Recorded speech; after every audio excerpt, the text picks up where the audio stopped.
I couldn't tell you why exactly, but I've been in a number of relationships with women who had some sort of personality disorder. Could be BPD, which is borderline personality disorder, or NPD, narcissistic personality disorder. There's also HPD, which stands for histrionic personality disorder. Say that 3 times fast. That's a lesser known one, and it does have correlations and ties with those other two. In fact, all 3 can sort of be misinterpreted as one instead of the other. But in this video, I want to talk specifically about how I deal with being in a relationship with people with those personality disorders, how you can make it work, what kind of pitfalls you can encounter. Let's get into it. The first thing, of course, is that a lot of these issues are rooted in some sort of childhood trauma. So they faced something really bad at a very young age, maybe repeatedly or maybe a one-time incident. We don't necessarily know,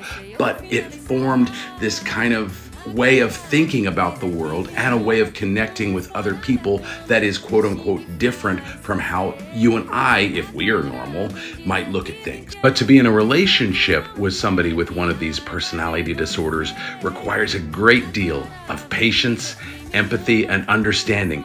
They don't look at the world the same way that you and I do, and we can't expect them to. That's a recipe for disaster. However, that doesn't mean that we can't set and enforce healthy boundaries and communicate with them if they violate those boundaries. But you can't take things that they say or do personally. I know it sucks. I know that they will do and say things that hurt you. I felt it. I've been there. You will be too if you are in a relationship with one of these people. I know it sucks, but you can't take it personally. They aren't doing it most of the time with the intent of hurting you. It's just that their brains are wired differently, perhaps permanently. I can't speak to that really. I'm not an expert in that way, but perhaps permanently altered, and they are never gonna look at the world the same way that you and I do. So we just have to be understanding of that and patient with that. Now, if they are self-aware, in other words, they're aware that they have this condition, maybe it's even been officially diagnosed,